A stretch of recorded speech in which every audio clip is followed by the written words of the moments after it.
The early Christians gave homage to saints. Cities vied for the title of the last resting place of the most famous saints. Rome, for example, houses the tombs of Peter and Paul.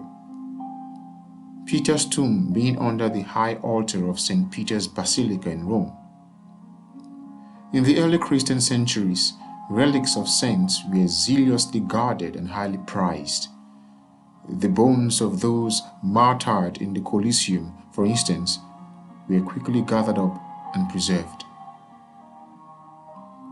A piece of green ribbon, which is believed to have been worn by Our Lady as a belt, is claimed today by the Cathedral of Prato in Italy.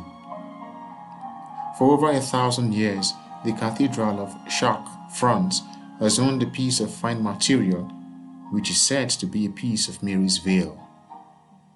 The Cathedral of Aachen in Germany even claims to possess the shroud that Mary was buried in.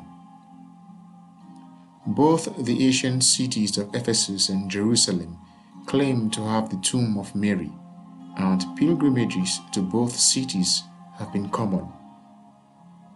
Yet, among all the relics, there is not to be found a single one said to be a relic of Mary's actual body.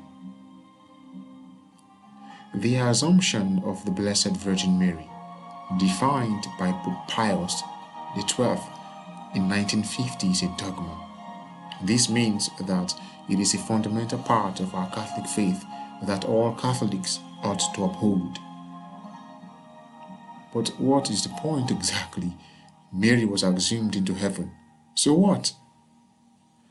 Pope Benedict XVI responded to this in his general audience of August 16, 2006. He said, "By contemplating Mary in heavenly glory, we understand that the earth is not the definitive homeland for us either, and that if we live with our gaze fixed on eternal goods, we will one day share in this same glory, and the earth will become more beautiful." We look forward to the day when we too can share this glory with Our Lady.